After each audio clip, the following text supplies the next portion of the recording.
Moral implications. I'm Sylvia Suger, a member of the Alliance for the Study of the Holocaust. Our speakers today will address the topic, No Exit, Immigration and the Holocaust. The first speaker was introduced to the subject of the Holocaust at these lectures. He is Michael E. Williamson, and as a result of immigration restriction, 1933 to 45. So you see, he's very well equipped to talk on this subject. He is at present the Faculty Assignment Coordinator at Columbia Pacific University in San Rafael, one of the world's largest correspondence schools. Our second speaker will be Dr. Les Adler, member of the faculty. Is the time of the refugee. Seldom before have so many people been dislocated from their native lands in such numbers. This discussion concerns a very special portion of this dislocated mass of humans. The Jewish refugee who fled Germany after Adolf Hitler's appointment as Reichskanzler on January 30th, 1933, and also the Jewish refugee who fled from an expanding Third Reich bent on military conquest, beginning with the Anschluss of Austria on March 13th, 1938. The focus is upon the immigration policies of Canada, Britain, and the United States, and the impact which they had upon the welfare of Jews in flight from Nazism. The key liberal democracies were very recognized the danger of radical Nazism to German Jewry, and their diplomatic response to the gradual destruction of the German Jewish community between 1933 and 1938, the critical year, was mainly bureaucratic and frequently anti-Semitic in thought and deed. The key Western democracies, which one would think to have been the most credible and likely countries to offer asylum to refugees, in fact, offered little succor or hope during the greatest years of Nazi oppression and persecution of Jews in the Third Reich, from 1935 to 1945. The inter-Allied response to the growing Jewish refugee problem prior to and during the Second World War follows a familiar pattern. Discussion of immigration policies and services by power elites via departmental memoranda, various attempts to appease the Jewish community and public opinion in each nation as awareness became widespread about the refugees' extreme peril, and the calling of two conferences to address refugee matters during specific years of this. The first was held at the French resort of Evian-les-Bains in July of 1938, and the second at the remotely situated island of Bermuda in the North Atlantic Ocean in April of 1943.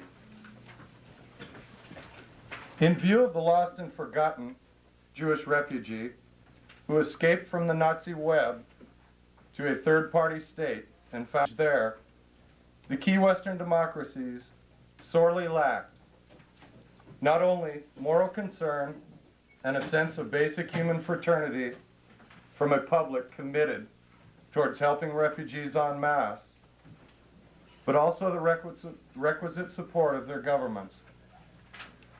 On another level, there's a tragic factionalism evident within the organized Jewish community of each nation, and a pronounced inability to sway their government's immigration policies in a more liberalized direction.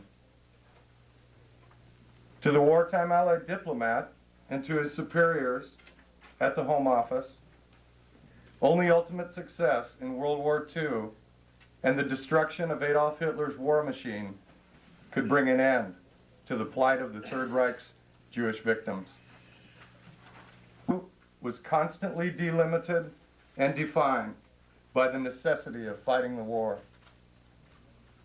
Clearly, the failure of the key liberal democracies to allow greater numbers of refugees to emigrate from the Third Reich when it mattered the most, contributed in an important way to the losses sustained by the European Jewish community in what became the Holocaust.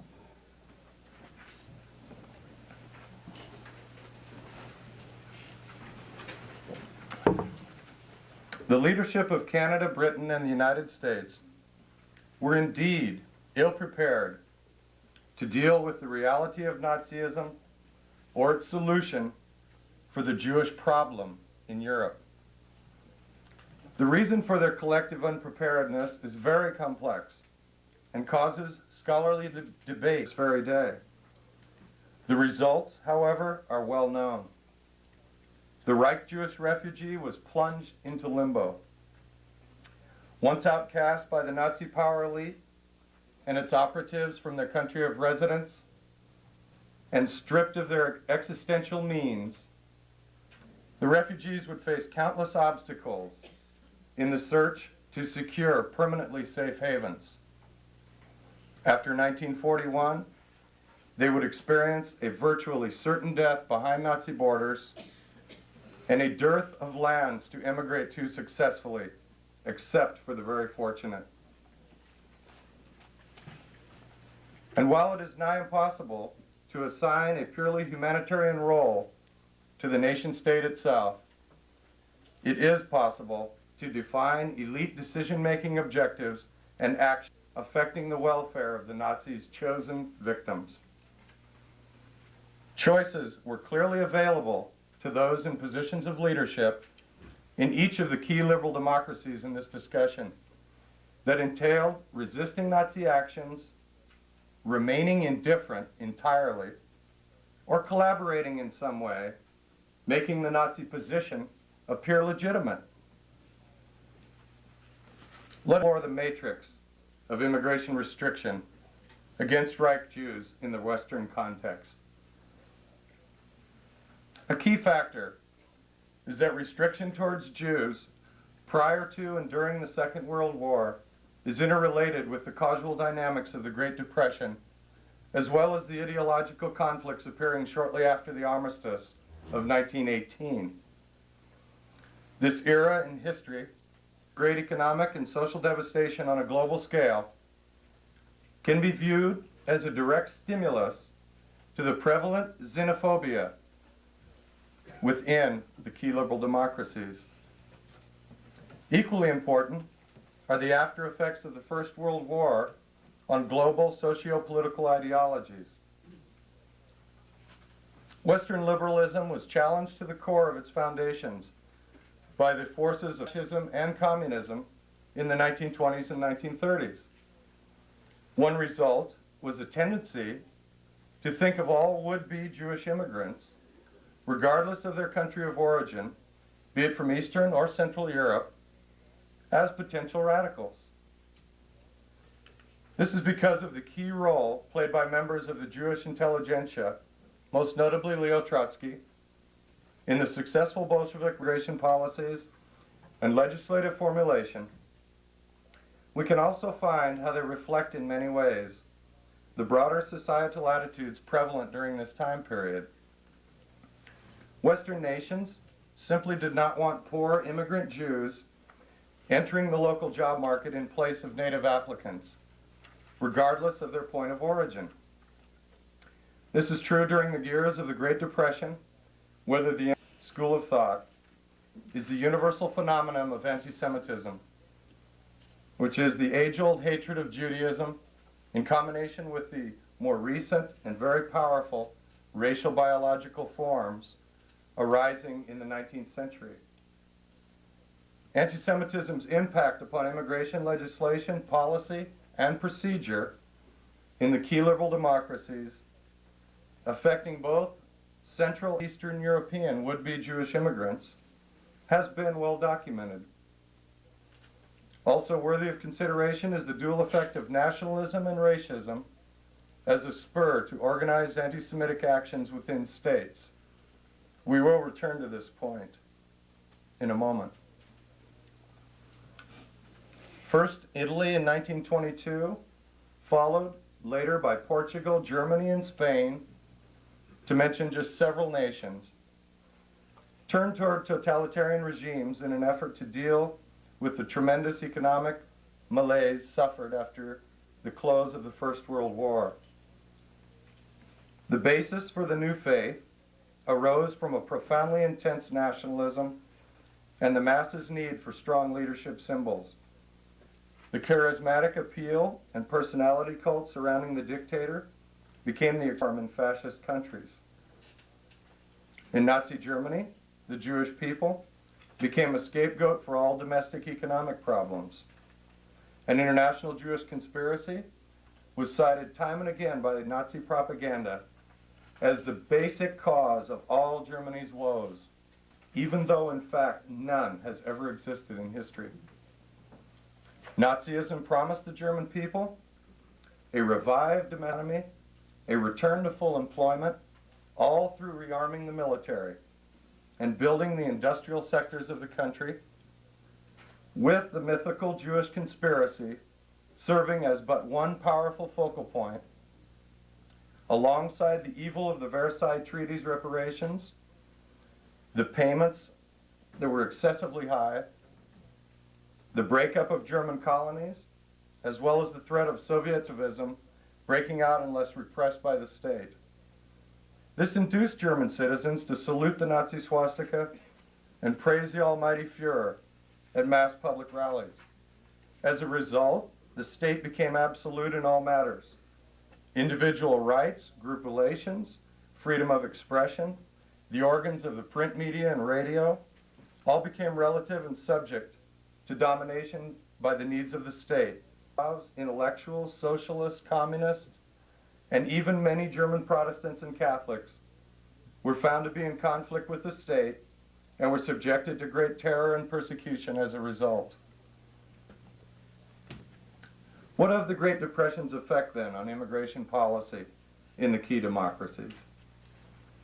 The social upheaval, dislocation of peoples, and political changes resulting from the breakdown of capitalism from the early 1920s on, that Jews were to be feared as potential leftist radicals, the picture of immigration restriction becomes clearer still. The restrictionist arguments of the previous decade, in fact, gained impetus once again as the drama of the 30s unfolded. This Western phobia about leftist infiltrators arriving among Jewish refugees, even in combination with the economic crisis of the Great Depression, still does not adequately explain the discriminatory, restrictive treatment given to German Jews who fled Nazism. The explanation is much more complex than either of these theses alone can provide. The roots of this discrimination are deeply seated in the Western psychological makeup. Also, one sees the profound sociological aspects implicit in broad public support for restricted immigration policies against Jews during this period. And in fact, it is very difficult for us to grasp even today. Britain, Canada, and the United States each developed their immigration policies in response to analogous forces within their respective borders. The forces that are involved are interrelated and must be analyzed simultaneously for one to attempt to understand. The key democracy's tendency towards exclusionist immigration formulas, which I might add were already in place and virtually immobile, legislatively speaking, by the early 1920s, reveals a strong collective paranoia about individuals deemed undesirable entering their borders uncontrolled. Because of this legislative precedent for exclusion and its basis in powerfully rooted social strictures held sacrosanct by majority groups, an open-door policy towards German Jewish refugees during the heyday of the Third Reich was quite simply out of the realm of possibility. The democracies would never be forced into altering their policies by the actions of Nazi Germany towards its Jewish minority. The fact that they remained basically indifferent to the Jews' fate, even after the cataclysmic year of 1938, requires explanation. Some may infer that Western indifference toward the Third Reich's Jewish refugees points to a general acceptance of Nazism as Germany's choice of rule. The German rulers may do as they please with domestic minorities, as long as their actions did not breach another nation's sovereignty. The Nazis were to be accommodated and appeased as long as some semblance of European peace could be maintained. On yet another level, this indifference would seem to illustrate the failure of the state system itself to make a humane and fraternal response when confronted by a totalitarian regime whose ideological foundation is based upon the principle of eliminating selected domestic minorities. National self-interest and sovereignty stood in the way of any greater fraternal or humanitarian considerations. Between 1933 and 1945, Canada allowed a total of some 5,000 Jewish immigrants to enter her vast domain. Most of these were self-supporting individuals, families, those managing to clear visa requirements before September 1st, 1939. After war began, entry to Canada was virtually impossible for the third actualized in daily life. Jews in flight from Nazi persecution after 1933 would find the Canadian border tightly guarded and restricted by bureaucratic red tape and by highly anti-Semitic immigration branch bureaucrats. The reason for this, in part, is that immigration issues in Canada were approached far differently than, for example, in the United States. Canada's system of government being a federation of independently minded provinces, with central authority residing in parliament form in Ottawa, Ontario province. During the 20th century, immigration to Canada has been directly linked to economic necessity, the expansion of capitalism, increasing and decreasing in proportion to the needs of others, as determined by the central power, whose control has been greatly increased over time. However, at one time Canada possessed one of the most open borders of any nation on this planet. Until the 20th century, regardless of race or creed, an immigrant could enter Canada and settle uncontested by governmental regulation. He was to have the means and desire to reach Canada in the first place, as the climate is very harsh, admittedly, and not appealing to many of the world's people. The Immigration Acts of 1906 and 1910 would establish once and for all who might enter Canada.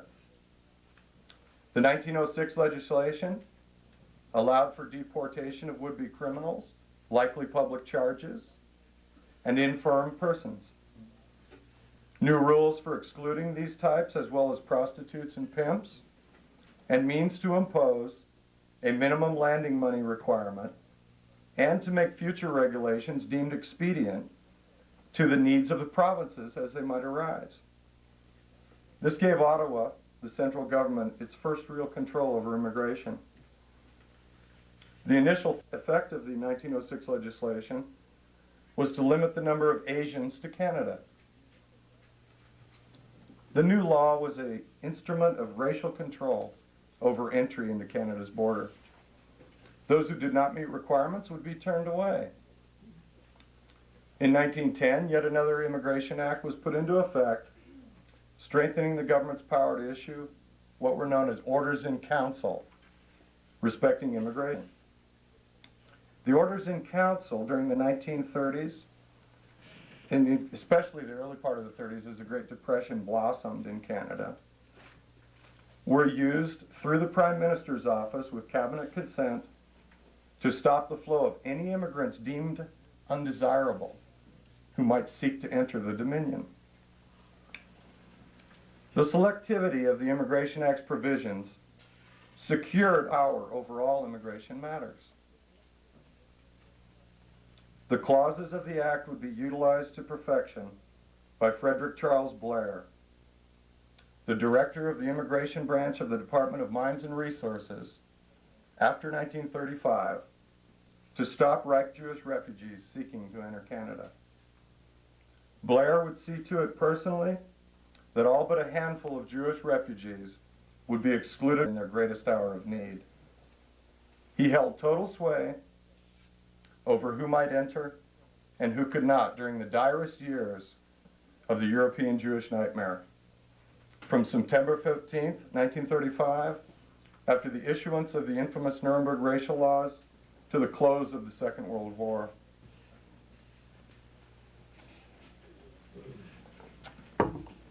Reich Jews would find no solace as social agitators, liberal extremists, and superior organizers who would go to any length to promote their own peculiar self-interest without regard to the wishes of Canada's polity. Blair was joined in his efforts to block Jewish immigration into Canada by the other members of the Mackenzie King cabinet, which had come to power in the liberal sweep of 1930. And his attitude reflected in this fashion many of the xenophobic views of his associates in power. The inner workings of the King cabinet and actions of key ministers definitely played a central part in Canadian restriction, along with that of Mr. Blair. Together, these were a force that could not be overcome by the efforts of organized Canadian Jewry. The community misplaced its hopes. Mackenzie King administration's strong opposition to wide-scale migration into Canada by Reich Jews. Clearly, this is within the sovereign rights of a nation to do so. For the persecuted Jewish refugee who might have found shelter from the storm clouds following him or her in the mid to late 30s and early 40s, the result of Canada's exercise of her sovereign rights became more often death somewhere in the Nazi European Empire. Canada did not want refugees that she deemed unassimilable. The Third Reich Jewish refugees seeking to enter Canada in the 1930s and 1940s were fated to waste their energy in bureaucratic red tape, and precious few would make a successful journey from Europe. And economic factors coalesced to force open the Dominion's door to them. And this is the most startling fact about Canadian restriction, in that the government would wait so very long after the fighting had ceased to begin its new policy. History records the high cost in Jewish life, resulting in part from Canada's long delay. It was, however, but during the 3 decades prior to World War I, Great Britain was truly the open door of Europe to refugees seeking asylum. During this period, 120,000 East Europeans were allowed into Britain. Many had sought refuge from pogroms and political persecution occurring under the later Romanov dynasty in Russia. Many others had fled Polish territory, the Austrian and German empires during 10 decades beginning in 1815 and continuing to 1918, as well as Romania under very similar circumstances. What is unique to Britain is that no official effort was made to regulate in any way the admission of impoverished folk or the well-heeled fleeing their homelands in the face of great persecution until the Alien Act 1905 was put into effect. This was in stark contrast to the rest of Europe, which almost universally had applied restrictive border controls over immigration long before the 20th century. One can see in this legislation a response to the economic problems of the East End of London, where many of the East European Jews had found work, displacing local job seekers in the process. The act set up restrictions on the number of immigrants who could possibly enter the British Isles. The burden of proof was now upon the immigrant that his life was threatened in his former country, that he was literally facing death for political or religious crimes. Those without proof would be simply turned away. Within this context as to who qualified for political asylum, the persecuted were originally thought of as individual political activists or religious minorities who had fallen out with their government. Both of these types often had substantial wealth upon arrival in the United Kingdom. In fact, in the early months of the Nazi regime, many Reich Jews would fall into this category. Contrasting Canada, Britain took in 50,000 German Jewish refugees, approximately, as well as 6,000 Czechoslovaks between 1933 and 1939. Soon after war was declared, the government would seal its border due to a fear of Nazi spies entering disguised as refugees, although in fact none was ever found. The British also allowed 217,000 Jewish immigrants coming from both Central and Eastern Europe to enter the Palestine Mandate prior to the issuance of a restrictive white paper in May of 1939. Of these, it is estimated 25%, or 54,000, were authentic German Jews, including 12,000 who entered illegally. An important point is that most German Jews who left the Third Reich between 1933 and 1935, prior to the Nuremberg laws, fled to France, Switzerland, or other neighbors of Germany instead of to the UK. This was due to their initial expectation that somehow things would get better in Reich, and they would be allowed to return after Hitler had fallen from power. This fact gave British authorities more control over immigration, procedures, and inspection of would-be immigrants than Germany's close neighbors, in fact, enjoyed. As long as the Reich Jewish exodus was a steady and manageable flow to the United Kingdom, the refugee would find safe harbor. The British did not maintain a quota system like the United States, and relied instead upon demonstrative means of support shown by the refugee or their sponsor prior to being allowed entry into the country. They would even accept financial guarantees of non-kin. For instance, domestically founded Jewish relief organizations set up for this purpose, which were instrumental in saving those 50,000 lives, ensuring that the refugee would not become a public burden. Events of late 1937 and early 1938 in the Reich, however, altered this situation forever, creating a flood of Jewish refugees who were in fact penniless. And this caused the UK's relief organizations to run out of money before 1930 impoverished refugees who sought asylum after the Anschluss of Austria in March of 1938. These Jews were more often than not stripped of their possessions before being dumped across the already expanding Reich border. This made them, in fact, very undesirable immigrants. And in fact, the 1905 legislation clearly worked against these Reich time of their extreme peril. At the time of that act's inception, however, no one could have possibly anticipated the problems facing Reich Jews in 1938, or events which were to come during the Second World War. In the final analysis, British pro-refugee advocates and organized Jewish community could not possibly break down an intense recalcitrance which was found in elite imperial circles, aligning themselves against an open immigration policy. This is true domestically and externally in terms of the Palestine Mandate. The Colonial and Home Office would not alter existing policy, despite the heroic efforts of moderate Zionists like Tom Weitzman to obtain concessions for refugees in extremis who were heading for Palestine during the war. The door remained militarily restricted throughout the conflagration.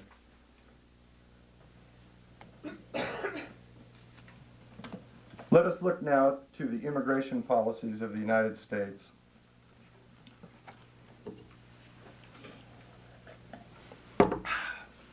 The U.S.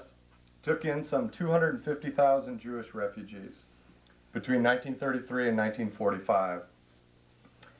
Of these, 125,000 came directly from the Third Reich before 1940. Entry was greatly restricted from 1940 to mid-1944 by State Department European visa counselors who followed the Assistant Secretary of Special Problems, Breckinridge Long, and his clearly negative administrative advices to them. Long's control would cease only after he was exposed for his Holocaust data cover-up and for his policies, which were clearly anti-Semitic and anti-refugee in nature, by the Treasury Chief, Henry Morgenthau Jr. And at that time, President Roosevelt would establish the war Semitic and anti-Slavic rhetoric. The early 1920s had seen a huge influx of East Europeans enter the U.S. as a result of the Russian Civil War, the persecution of Jews taking place in Poland and Romania, and the social dislocation caused by the First World War. Each brought about the need for Jewish havens in particular to be found somewhere on the globe, and America seemed ideal. Unfortunately, this wave of Jewish immigrants would face an anti-immigration, anti-socialist, isolationist-minded Congress after 1923.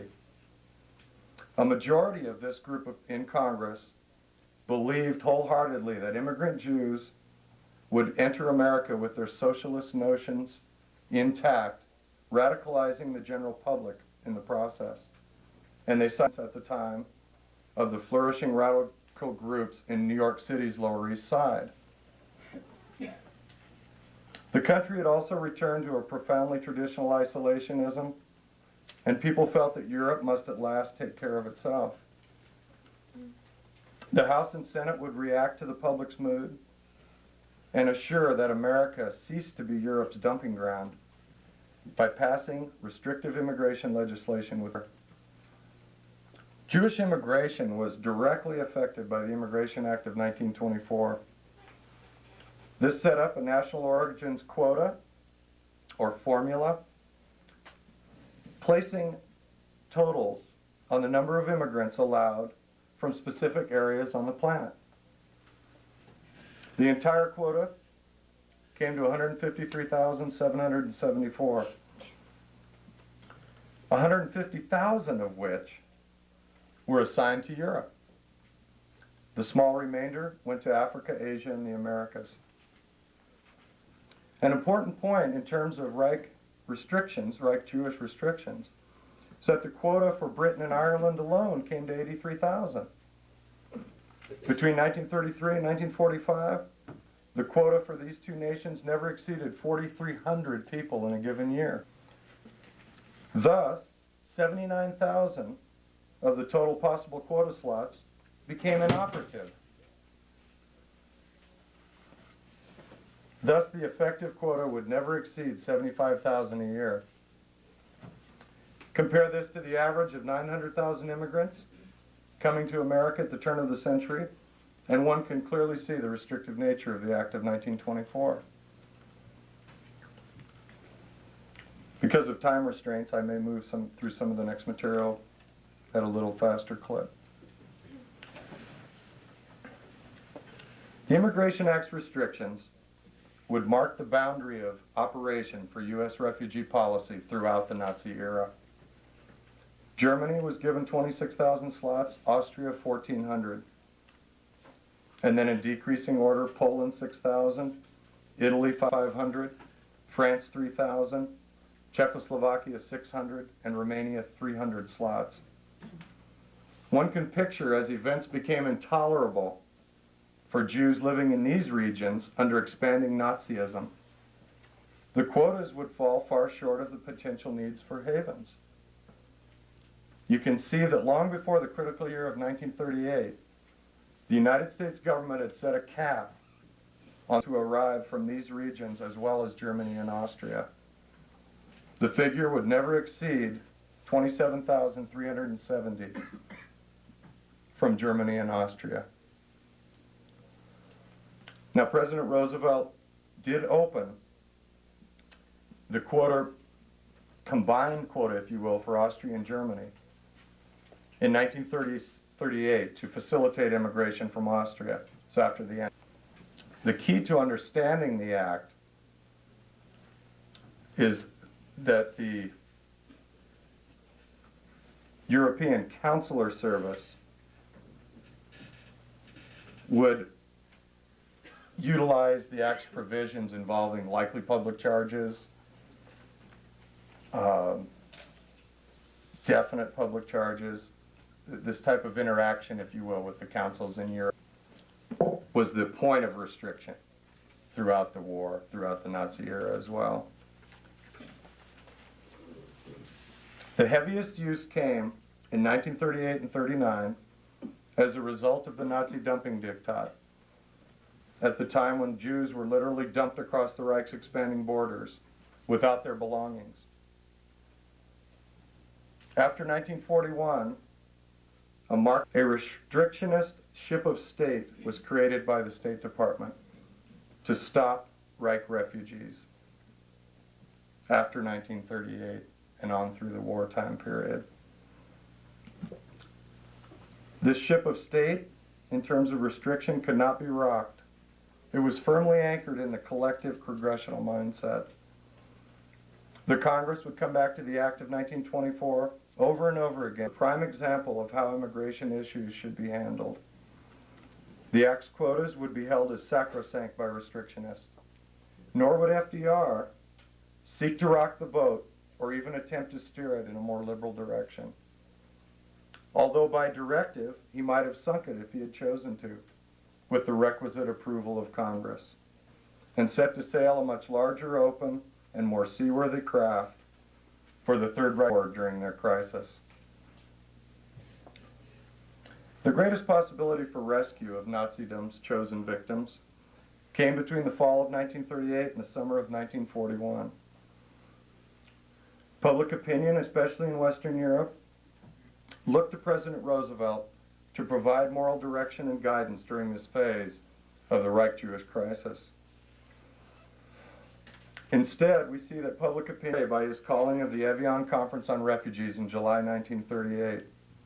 This had raised the hopes of refugee advocates throughout the world, in fact, that solutions might still be found to accommodate mass immigration of Jews from Nazi territory. An intergovernmental committee on refugees was set up as a result of the conference, and it would flounder on the rocky shores of British and French appeasement and serious lack of commitment by the U.S. to achieve concrete results in the negotiations following the conference between George Rubley, Hjalmar Schacht, and later Helmut Wohltat, which dragged out into the summer of 1939. And these were respectively the U.S. Representative Rubley and the German representatives. Financing for what was really a Nazi ransom, trading off future increased exports for fresh capital into the Reich, and thus give up the Reich's Jews, which were thought of as property by the Nazi regime, was delayed, incredibly delayed. It was to be financed by Jewish groups who felt that this would legitimize Hitler's claim of a Jewish conspiracy, monetary conspiracy.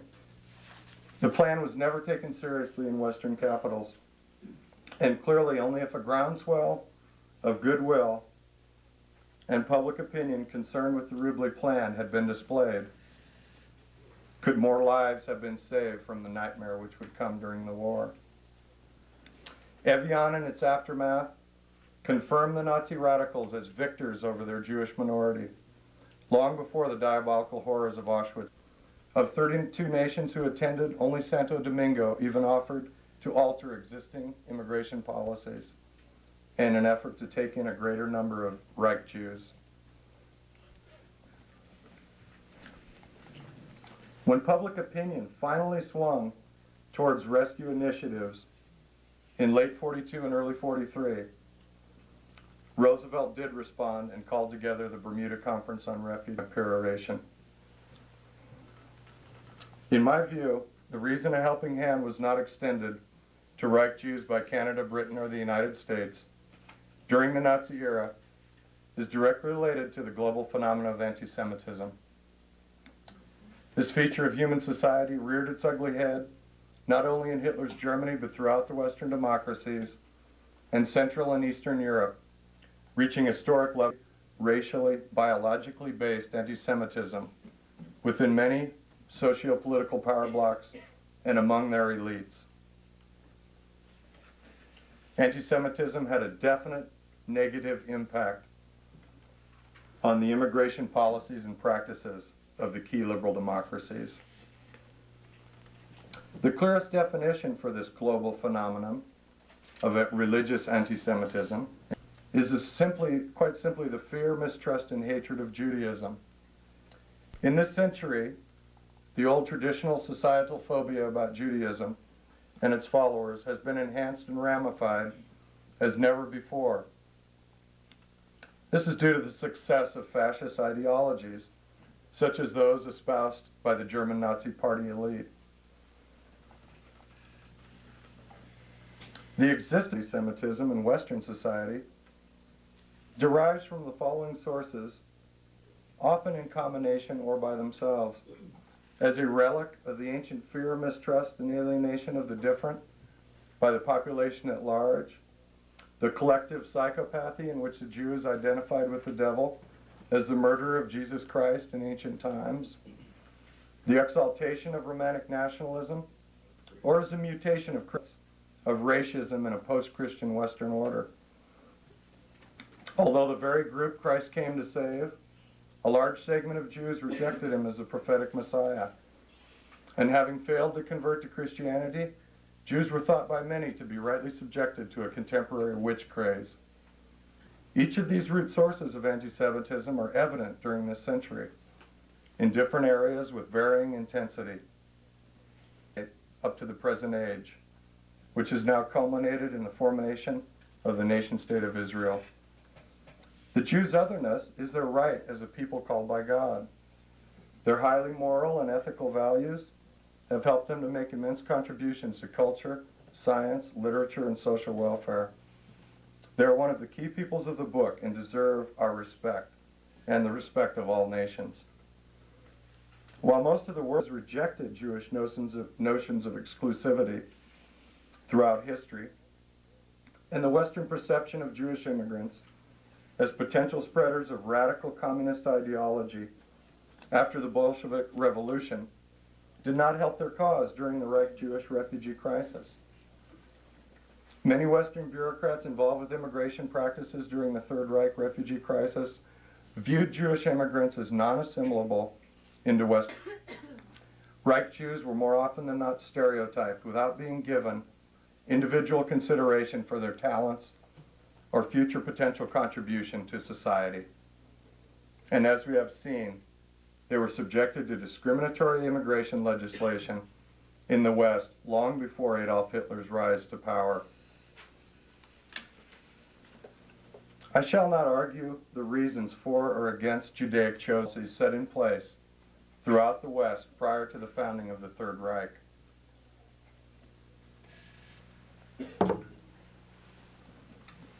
The key democracies each displayed classic symptoms of anti-Semitic habitudes in their legislative organs, in the public domain, the diplomatic level, the pivotal presidential level in the United States, and at the ministerial levels in Britain and Canada, reflecting in this the societal leanings of the Western polity itself.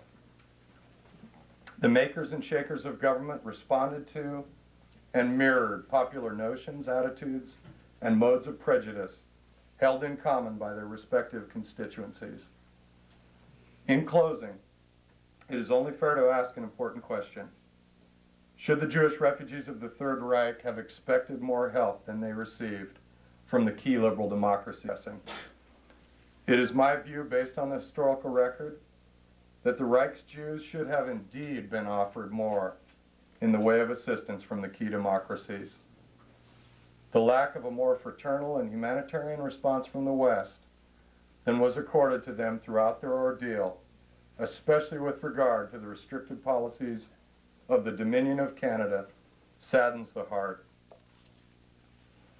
Be altered, it can be described, analyzed, and explored to reveal truth behind much of the decision-making of governmental elites and how those decisions would directly affect the welfare of countless numbers of Jews who were never given a chance to escape from the ever-expanding Nazi Empire or find neutral asylums.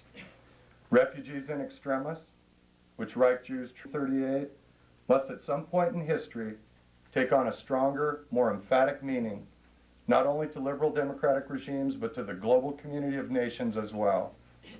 Homeless refugees in need of assistance are human beings, a part of the human family, and as such deserve and require the care, help, and fraternity of the global community, enabling them to make a new start in their lives. This is true regardless of the reason for their condition of statelessness.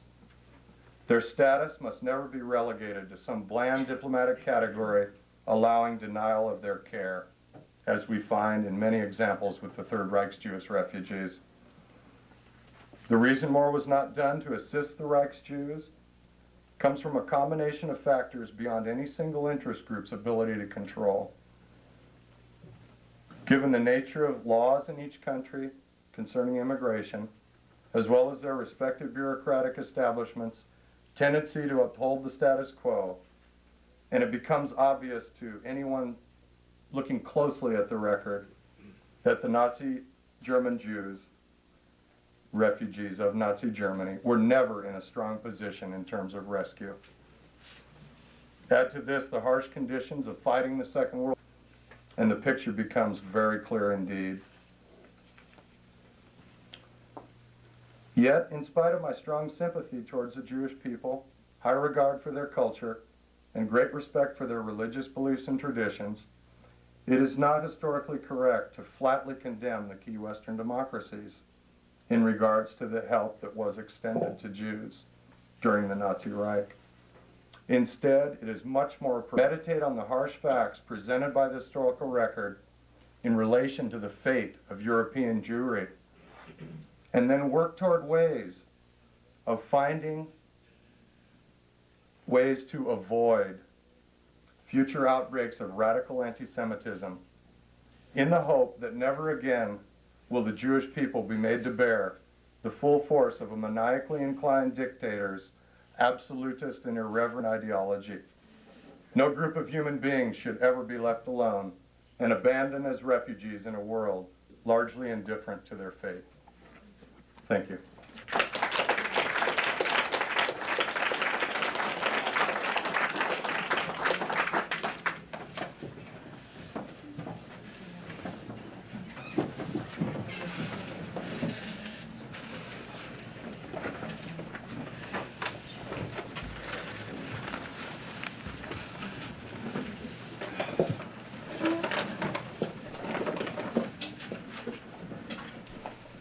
I have an advantage in that I'm not tied to the historical facts that Mr. Williamson has given us this afternoon. I'm free to range and ask questions and perhaps try to bring out and emphasize or re-emphasize certain aspects of the issue that he's raised this afternoon.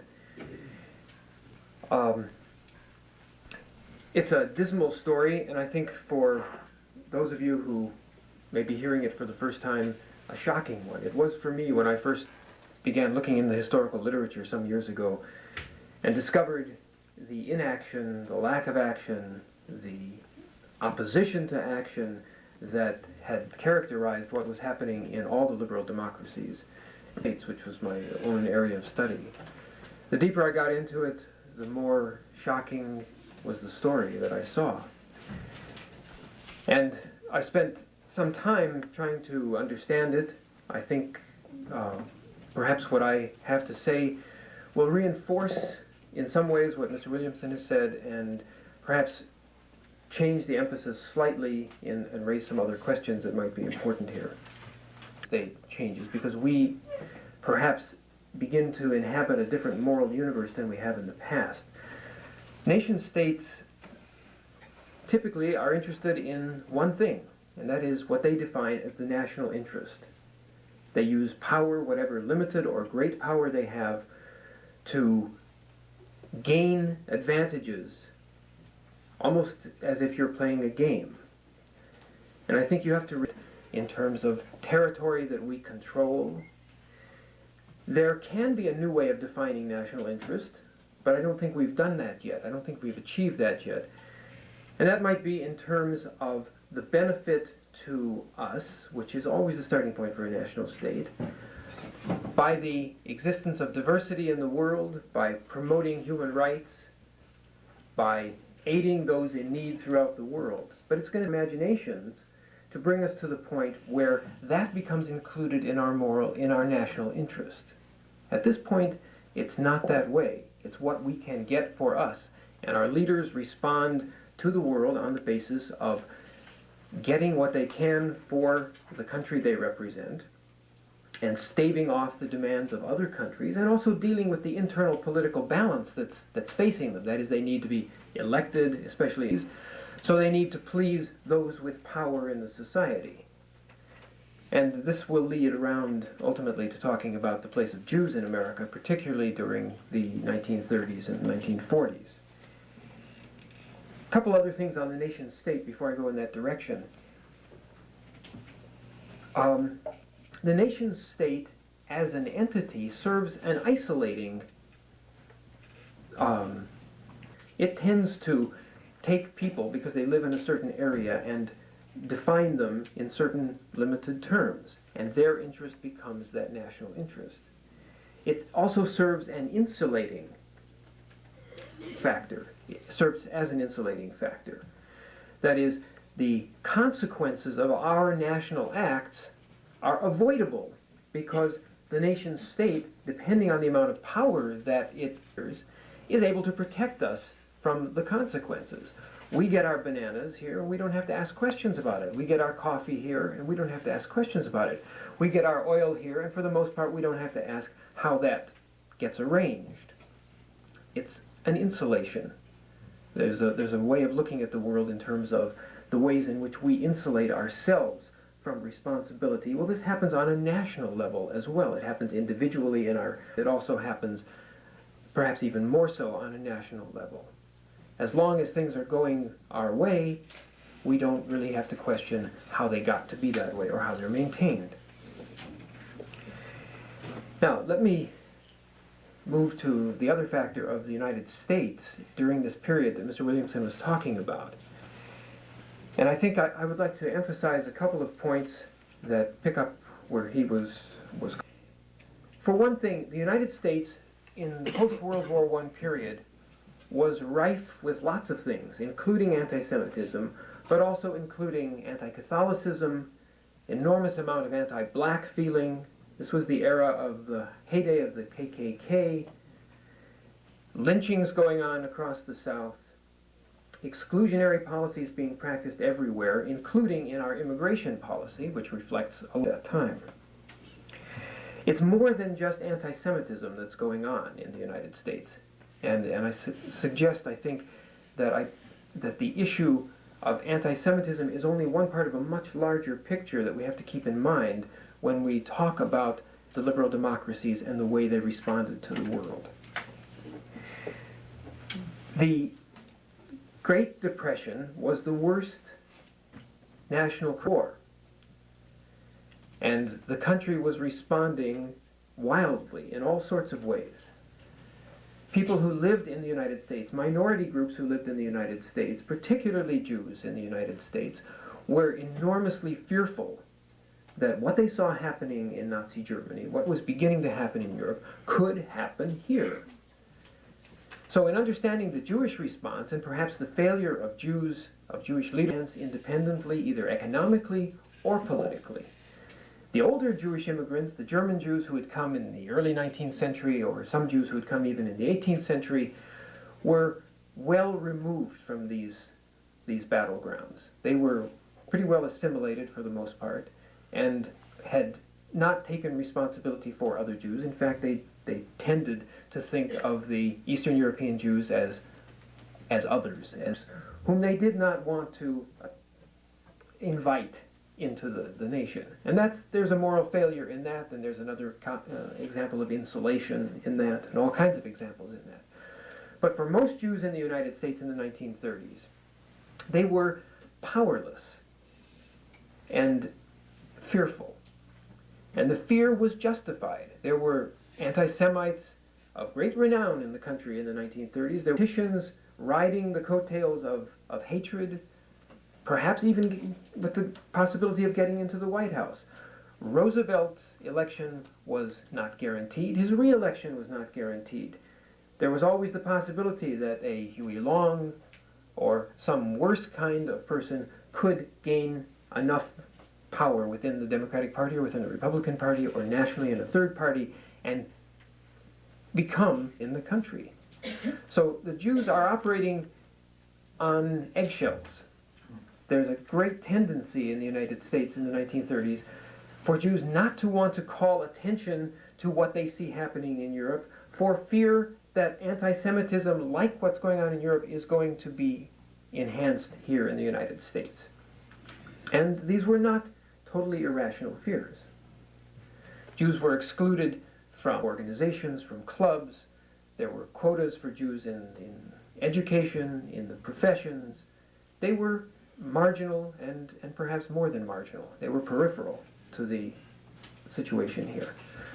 So on one level, to look at the situation and say the government should have responded because of Jewish pressure inside the United States is perhaps a pipe dream. The Jews had no power. Secondly, influence begins to grow with the coming of the New Deal. That is, Roosevelt becomes the first president who acknowledges the immigrants, partly because he sees the voting potential here. But it's only with Roosevelt's election that the Jews become enfranchised. But they become enfranchised in only one place. They are in the Democratic Party. There is no place for them in the Republican Party. And Roosevelt and the leaders of the Democratic Party know that they have. Where are the Jews going to go if they don't stay within the Democratic Party? The Jews are going to vote Democratic no matter what the administration does about Germany. So despite the fact that they are becoming politically enfranchised and beginning to get Jews in high position in government, their power is extraordinarily limited. They are, as some people have said, captive. When evidence begins to mount of what's going on in Germany, Jews do go. And there are several different delegations of Jews who go to see Cordell Hull, the Secretary of State, and ask him to please do something publicly to denounce what Hitler is saying and beginning to do about the Jews in 1933 and 1934. Cordell Hull does not act. State departments do not act. They don't act for moral purposes.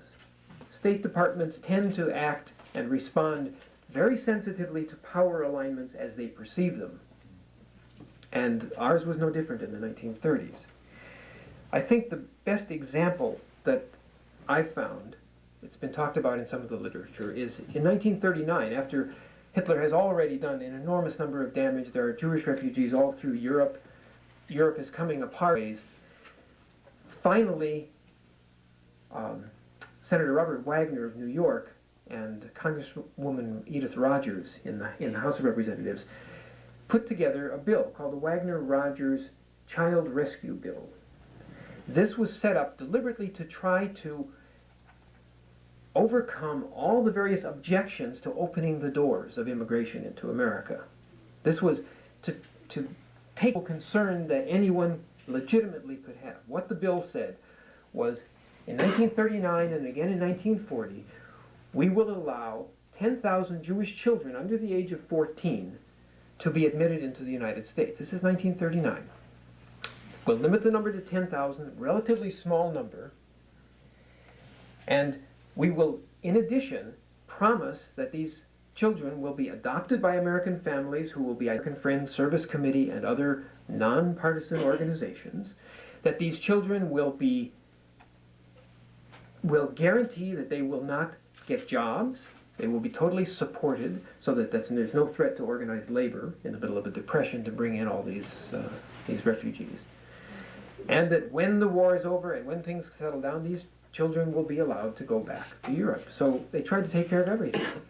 Now this bill lost. Minimum. This was the absolute minimum conceivable.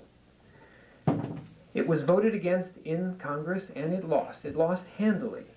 And all kinds of people spoke out against it, some of whom were anti-Semitic, some of whom opposed it for all kinds of other reasons. They saw it as a way of getting around the immigration restriction laws that we had. They had lots of rationalizations, not all of which had to do with anti-Semitism. Not only that, Franklin Roosevelt did nothing to support it. Now this, to me, was a great shock. As I grew up in an American Jewish household, Franklin Roosevelt was God. Franklin Roosevelt was the savior of the Jewish people. And it was a revelation to me to see that this person had not done anything. Eleanor Roosevelt did. She was out there on the stump arguing that this bill should get passed and all of that. And the one person who had the power to use the governmental authority to push this through didn't do it. Why didn't he do it? Well, Franklin Roosevelt, at that point in 1939, was right at the point of trying to rearm America. He was going against the isolationist impulse that had dominated the country. One of his first goals was to get an Army Air Corps built, realizing what was happening in Europe and the importance of air. Maybe he was right, politically. He was wrong morally, but that has to do with Franklin Roosevelt, and I'll talk a little bit about him in a couple of minutes.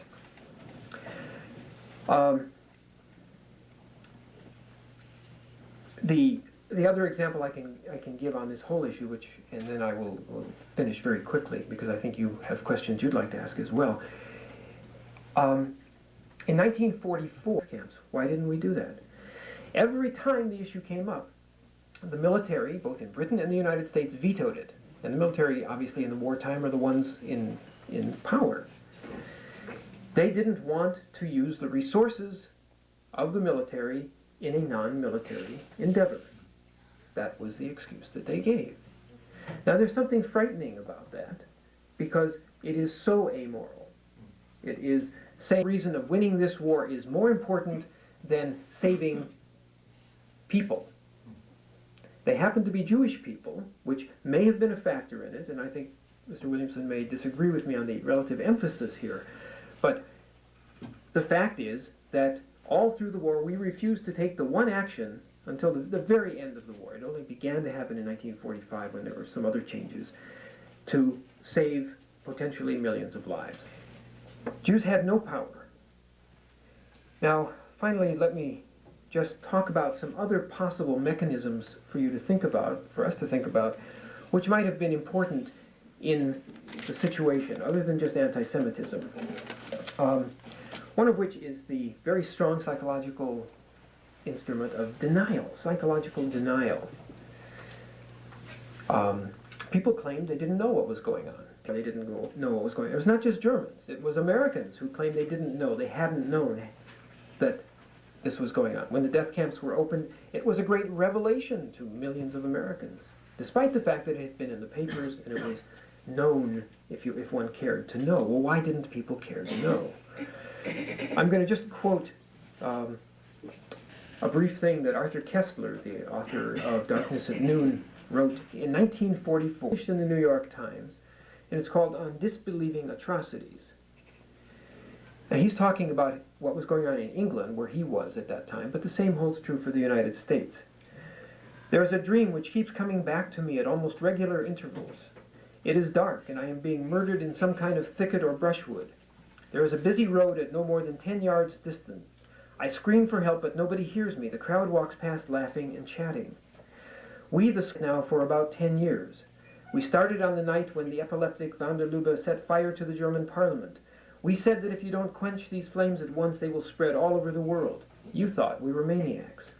At present, we have the mania of trying to tell you about the killing of the total Jewish population of Europe. So far, 3 million have died. It is the greatest mass killing in recorded history, and it goes on daily, hourly, as regularly as the ticking of your watch. I have photographs on my desk in this, and that accounts for my emotion and bitterness. People have died to smuggle them out of Poland. They thought it was worthwhile.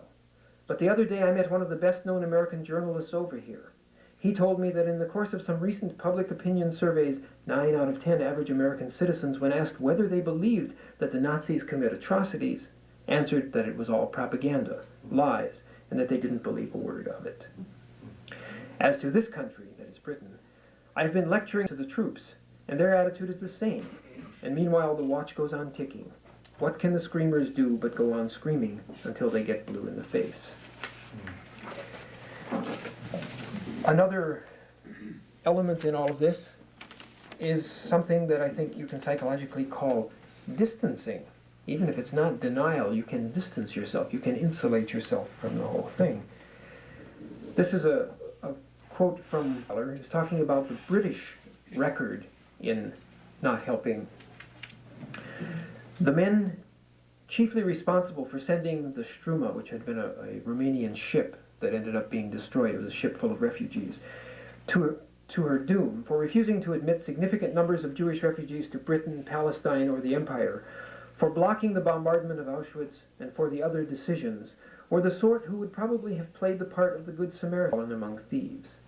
But the agony of European Jewry was enacted in a separate moral arena, a grim twilight world where their conventional ethical code did not apply. And this is where I'll just come back to Franklin Roosevelt for a moment. I think the best comment is one that a scholar wrote some years ago, that FDR did not have the spiritual depth to fathom the crucible being experienced by European Jewry, and intelligence to understand the meaning of Auschwitz for our time, or the political courage to bring his administration to a more active rescue policy. David Wyman, one of the authoritative writers on this whole topic, has called it the worst failure of his presidency. I think the situation of Roosevelt is an example. I think most people did not have the spiritual depth, intuition, the historical insight, whatever you want to call it, to understand what was going on. So it was easy to distance and to separate themselves from the experience. And the question that suggests itself to me here is, have we changed? Is there any evidence that we live in a different moral universe and that we might act differently, or have recently acted differently, that there is? So I hope those are suggested, and I thank you.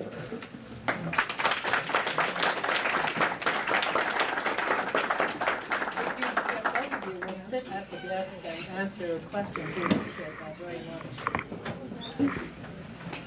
We have about 20 minutes for questions.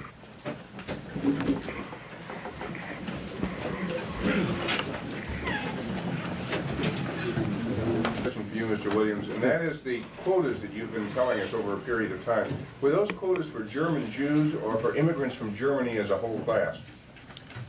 The quotas I mentioned were set for Germany itself in its entirety. And as Dr. Adler mentioned, those actually came from David Wyman's research. Very knowledgeable source on the quota situation. That's what I was wondering, but I mean, what I was looking for, Jews were being treated as an individual class or nationality. No. They were not. No, it was a national origins quota, so-called. And so any German who sought escape or just sought to emigrate would go through our visa counselors in Europe. Then it would come up, was he Jewish? Is he German Protestant? This is the point of contact, if you will, with our State Department. Always kept through the visa council. This is a point of denial, extreme denial, in terms of Reich Jews. Yeah. Mr. Williamson, other than the long distance, did Australia have any different selection in this makeup? It's a very good question. I have not recently done research on Australia. I have hopes to actually do original research on Australia. As part of I believe, not necessarily identical to Canada's situation, but I do understand there were very flagrant anti-Semitic actions within the Australian immigration bureaucracy, for lack of a better word. I'm not an expert on Australia, but apparently there are just scads of original documentary evidence of immigration restriction. I believe the totals were somewhere close to 4,000 Reich Jews who actually immigrated to Australia prior to the war. And of course, Australia is part of the Commonwealth, a key member of the Allied coalition early on. Much sooner than the United States. The so-called Allies became Canada, Britain, Australia, New Zealand, you name it. Commonwealth was in there early on, 39, key factor in the war.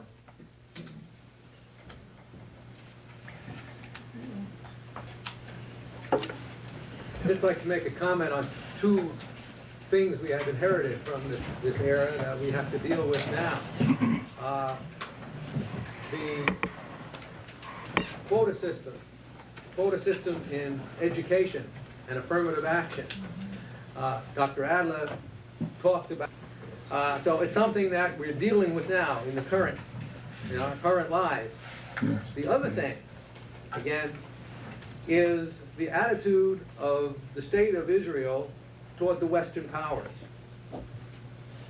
There's a long memory. And don't ask them to give up their land. You're going to protect them. It's not in the national interest of the United States. Don't assume that it's going to because of moral intent.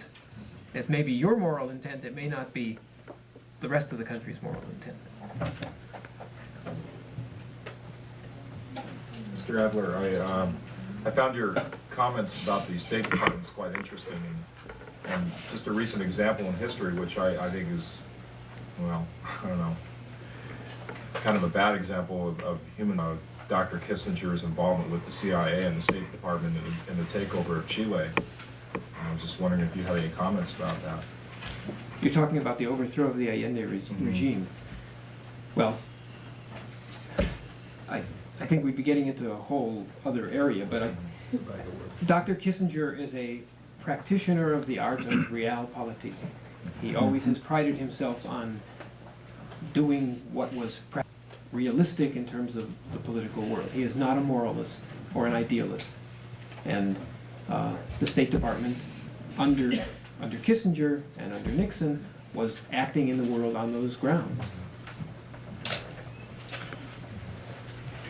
Maybe as part of the, just underlining the fact of the nation state not being a moral institution, but isn't one of the reasons that we get an awful lot of bad press, including the parts of the Middle East that we recently were allied with, because we have a tendency to get in and try to impose our value systems in somebody else's internal affairs? I mean, isn't that one of the reasons particularly that the Islamic nations have such an undying distrust and hatred of us, is because they're afraid that we're going to try and reorder their internal affairs? Do you want to speak to that? Congress pulled back, Senate denied entry. Okay. United Nations situation, Roosevelt picked up right where Wilson had left off, and early on in 43, 44 laid the plans for the UN. From that point on, in my view, the United Nations has been, through various administrations, a manipulative body in terms of U.S. global political interest. As a small nation, a third world nation that you mentioned, The United States has a habit, or a tradition, if you want to put it positively, of priding itself on there being an element of idealism in our foreign policy. We speak about that. In fact, there is, in some cases, there are examples of American idealism in our foreign policy.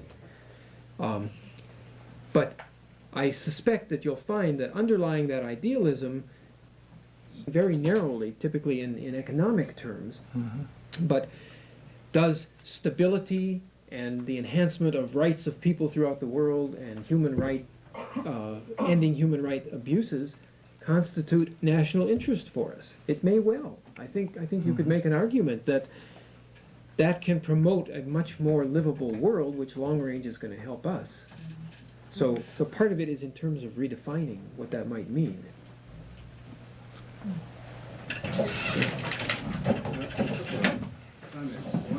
One, relative to the role of the Allied military during the Second World War, consistently maintaining that they would not divert troops or any type of operation to save civilians. There were some notable instances where they in fact did that with other groups. Never with Jews, but with other ethnic groups in Europe. So you can draw your own conclusions from that. And the second point that I wanted to make is the failure of the Allies, or let's talk about specifically France, Great Britain, Canada, the United States, who basically closed their doors to immigration and did nothing, seems to me did two things. One, sent a message to countries that certainly were involved in the Evian conference that, well, if the Allies don't seem to give a damn, why should we? So it seems that there was that message, and then the second message from that, and even later on, was to Hitler, that, well, nobody seems to care, so what kind of signal? It's a very, very good point. Given 3 hours to talk to you, I probably would have spent about 45 minutes on Evian, and just the feeling one gets from the archival record concerning public opinion in Western Europe. It looked as if Roosevelt was bringing the United States back into the international community during that time, from late 37 to the time of Evian in 38. And in fact, the Jewish refugee crisis seemed to coincide with the United States' return to the international community as a leader. We had been an isolationist nation for almost a decade and a half prior to that time. And it just was so critical for the Reich Jewish refugees that the Ruble plan, this came out in the press. This is public knowledge at the time, if one was a person who read. You know? But that was the critical time period. One scholar had said that 1938 was a year when diplomats were less than men. And in fact, I believe that it just makes the heart bleed when you think of what came in the Holocaust. That year could pass by without any solution, and then the war would come on. And just one part of the world we haven't yet discussed was Latin America, which at that point, Latin America was very much under the United States' influence in most things, and their policies would have been liberalized had ours been liberalized. There were potential havens for Jews all through Latin America, but that did not occur. Where are we looking? Okay, yes, sir. A little beyond the scope of your thesis, but even in the Palestinian question today, we have there have been records of Nazi training of Middle East assassins against Jewish people to solve the refugee problem. It's a horror story. But no one ever talks about this. It's never published in the papers. I don't see much of it, at least. I mean, I'm talking about the continuation of the same problem that they had that caused the refugee problem of Nazism in the first place. Well, I can carry your comment in the sense that one finds within the PLO platform, which is now, PLO may be a gone, I don't know, I've read some people who comment that it may be gone now because of their support for Iraq. But one can see what I would call fascist Nazi ideology, get rid of the state of Israel. As soon as there's a Palestinian state, we'll destroy Israel. That's the first element of being a PLO member. Terrorism, hatred of Jews, anti-Semitism. It's probably the most rampant element in ideology, I would say, that's going to oppose or block, if you will, success in negotiations with the Jewish regime. Those forces are antithetical. I'm discouraged at this point in that sense. I think your comment's very good. There's always unser come. Yeah. actually, it's not at all it's not at all within the Nazi program in Israel. No, not, Well, I didn't mean, let's just get that clear. but, So yeah, in order yeah. by smearing the PLO and saying that Right. the two are somehow affiliated, since they both have the same end in mind, is simply false, because the Nazis actually thought of a Zionist homeland as a positive idea. Well, there were different factions within Well, the Nazi Party, so there, principally, could you Yes. speak to the Havre agreement? yes. I think that's interesting. They're for money, capital, property, and then they would be allowed exits to Palestine. They'd give up everything and they'd put them on a boat and shove them off to Palestine. That was the essence of the Havre Agreement, which changed over time. But that is a part of the SS bureaucracy, there's no doubt. Time for one more question, Yes. and then we'll stop. Somebody in the back?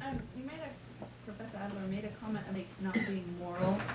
Do you think we have a hard time with that because going through grade school and junior high is implied that it is moral and that our leaders are religious, for lack of a better word, but you know, they came from Protestant backgrounds, and how all through history how we were supposed to have been this moral nation where people came for religious freedom. I mean, could that be a part of why we have a really hard time with things like our government has done and does, because we do assume that they're moral because of our teaching? Yeah, I think that's an excellent comment, that our entire education is about the morality of this nation as opposed to other nations. Meanwhile, they're probably reading the same stuff in their books about their leaders. In fact, you can count on it. But in reality, when you look at the behavioral side, are these nations acting in moral ways, or are they acting for self-interest? We find that it's self-interest that's governing it.